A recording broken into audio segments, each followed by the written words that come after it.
সংবাদ পড়ছি সুদীপ বসু। প্রথমে বিশেষ বিশেষ খবর। সংসদের বাজেট অধিবেশন আজ শুরু হচ্ছে। আগামীকাল পেশ করা হবে সাধারণ বাজেট। রাজ্য বিধানসভার অধিবেশন শুরু হচ্ছে আজ।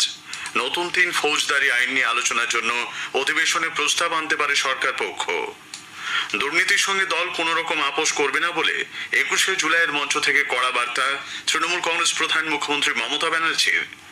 বিজেপি বলেছে 21শে জুলাইয়ের মঞ্চ শহীদ স্মরণ নয়, উৎসবের মঞ্চে পরিণত হয়েছে।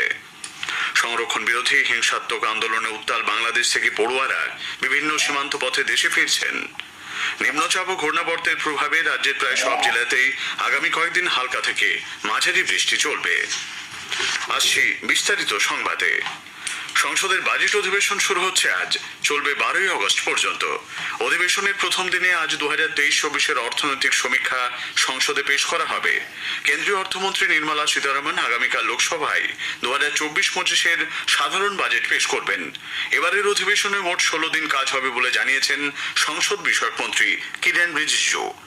इकोनॉमिक सर्वे पेश किया जाएगा 22 जुलाई को और 23 को जनरल यूनियन बजट 2024-25 पेश किया जाएगा। उसके बाद जितना भी जो फाइनेंशियल ट्रांजैक्शंस, फाइनेंशियल बिजनेस है वो पहले होगा। उसके बाद इम्पोर्टेंट बिल्स, लेजिस्लेशन कोई भी होगा, हम लोग चर्चा करेंगे। अच्छा हाउस चलाने का उम्मीद करते हैं। রাজ্য বিধানসভার অধিবেশন শুরু হচ্ছে আজ। তার আগে অধ্যক্ষ বিমান বন্দ্যোপাধ্যায় নেতৃত্বে বসবে সর্বদলীয় বৈঠক। শোক প্রস্তাবের পর অধিবেশন দিনের মতো মুলতবি হয়ে যাবে। এরপর কার্য উপদেষ্টা কমিটির বৈঠকে অধিবেশনের পরবর্তী কর্মসূচি স্থির করা হবে। 1 জুলাই চালু হওয়া 3টি নতুন ফৌজদারি আইন নিয়ে আলোচনার জন্য সরকার পক্ষ অধিবেশনে একটি প্রস্তাব আনতে পারে। বেশ কয়েকটি সংশোধনী বিল এবারের অধিবেশনে পেশ হবার কথা। এদিকে 4টি বিধানসভা কেন্দ্রের সাম্প্রতিক উপনির্বাচনে জয়ী শক্তি পাণ্ডে, মুকুটমণি অধিকারী, কৃষ্ণ কল্যাণী এবং মধুপর্ণা ঠাকুরকে চলতি অধিবেশনে বিধায়ক হিসেবে শপথ বাক্য পাঠ করানো হবে বলে সূত্রের খবর। আগামী বিশ্ববঙ্গ বাণিজ্য সম্মেলনের প্রস্তুতি নিয়ে রাজ্য সরকার বৈঠকে বসতে চলেছে। মুখ্য সচিব ভগবতী প্রসাদ গোপালিকা আজ নবান্নে প্রস্তাবিত এই বৈঠকে উপস্থিত থাকার জন্য সংশ্লিষ্ট সব দপ্তরের আধিকারিকদের নির্দেশ দিয়েছেন।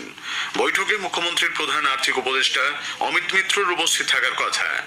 একই সঙ্গে আগামী সেপ্টেম্বর মাসে প্রস্তাবিত শপিং ফেস্টিভ্যাল নিয়েও বৈঠকে আলোচনা হতে পারে। দুর্নীতির সঙ্গে দল কোনোভাবেই আপোষ করবে না বলে তৃণমূল কংগ্রেস প্রধান মুখ্যমন্ত্রী মমতা ব্যানার্জি স্পষ্ট বার্তা দিয়েছেন।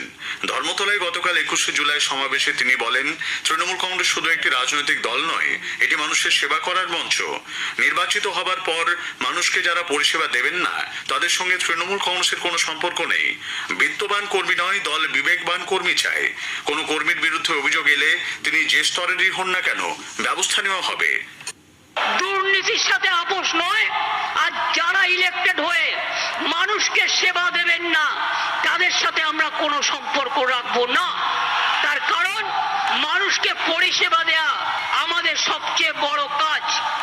অন্যায় করলে আপনারা দেখেছেন আমি তৃণমূল কংগ্রেসকেও গ্রেপ্তার করি। অন্যায় করবেন না, অন্যায় সহ্য করবেন না এবং পরিষ্কার বলছি, মা বোনেদের সম্মান দেবেন।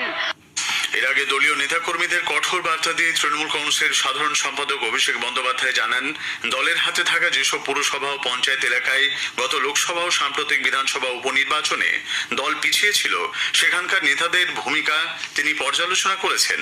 এজেন্সি দিয়ে তৃণমূল কংগ্রেসকে ভয় দেখানো যাবে না বলেও তিনি মন্তব্য করেন। আরে বিজেপির কাছে সব আছে, ইডি আছে, সিবিআই আছে, সংবাদ মাধ্যম আছে, বিচার ব্যবস্থার একাংশ আছে, ইনকাম ট্যাক্স আছে, অর্থবল আছে, পেশি শক্তি আছে। তৃণমূলের কাছে জনতা জনার্দন আছে আর লক্ষ লক্ষ তৃণমূল কর্মী আছে। আমি বিজেপির স্বৈরাচারীদের কাছে মাথা নত করব না। ইন্ডি জোটের প্রতিনিধি হিসেবে সমাজবাদী পার্টির নেতা উত্তরপ্রদেশের প্রাক্তন মুখ্যমন্ত্রী অখিলেশ যাদব তৃণমূল কংগ্রেসের শহীদ দিবসের সমাবেশে যোগ দিয়ে বলেন, দিল্লির সরকার টিকবে না, খুব শীঘ্রই সরকারের পতন হবে।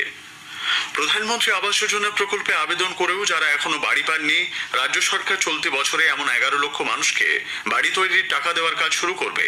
তৃণমূল কংগ্রেস প্রধান মুখ্যমন্ত্রী মমতা ব্যানার্জি গতকাল কলকাতার সমাবেশে বলেন, ডিসেম্বর মাস থেকে বাড়ি তৈরির জন্য উপভোক্তা পিছু 1,20,000 টাকা করে দেওয়া শুরু হবে।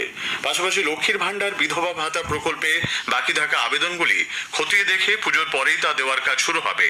এই সরকার ক্ষমতায় আসার আগে রাজ্যের 57.07% মানুষ দারিদ্র্য সীমার নিচে থাকলেও বর্তমানে তা কমে 8% হয়েছে বলে মুখ্যমন্ত্রী দাবি করেন। 21শে জুলাই শহীদ স্মরণে সমাবেশ নয়, উৎসবে পরিণত হয়েছে বলে বিজেপি অভিযোগ করেছে।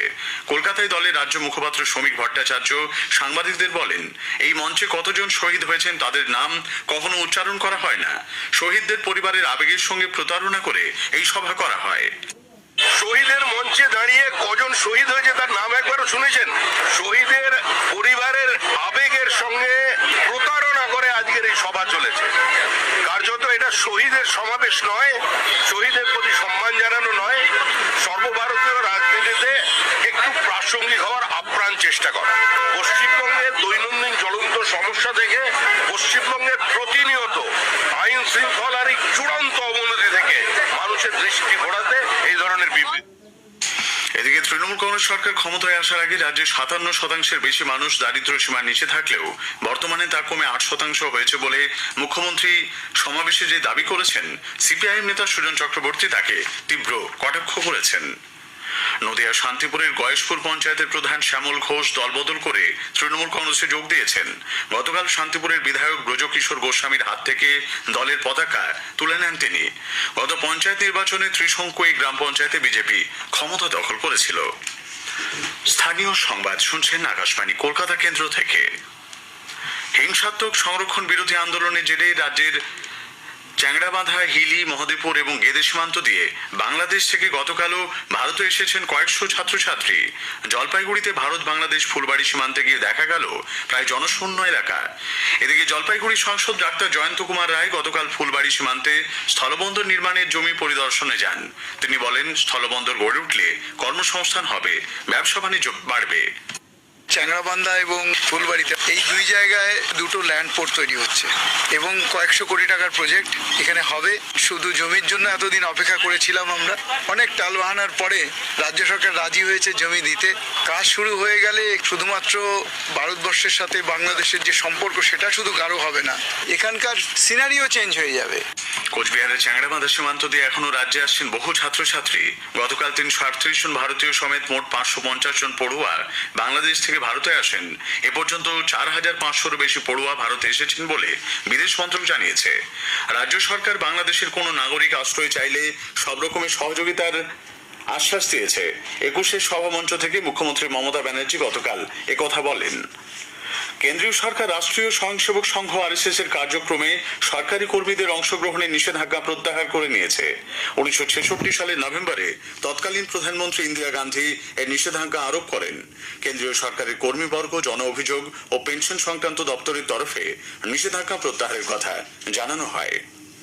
দক্ষিণ 24 পরগনার মহেশতলা এক বিজেপি কর্মীকে পিটিয়ে খুন করার অভিযোগ উঠেছে শাসক দল আশ্রিত দুষ্কৃতীদের বিরুদ্ধে। জানা গেছে, তাপস মণ্ডল নামে বছর 36-এর ওই ব্যক্তি মহেশতলা পুরসভার 30 নম্বর ওয়ার্ডের কাছারি বাগান এলাকার বাসিন্দা। গত শনিবার দুপুরে স্থানীয় একটি বেসরকারি ইঞ্জিনিয়ারিং কলেজের সামনে ওই ব্যক্তির দেহ পড়ে থাকতে দেখা যায়।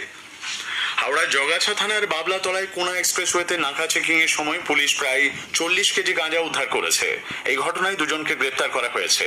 একটি গাড়িতে করে তারা পশ্চিম মেদিনীপুরের গড়বেতা থেকে ওই গাঁজা 2টি নাইলন ব্যাগে ডায়মন্ড হারবার নিয়ে যাচ্ছিল বলে জানা গেছে। নদিয়া রানাঘাট স্টেশনের বাইরে লুপ লাইনে গত সন্ধ্যায় মালগাড়ির একটি বগি লাইনচ্যুত হয়।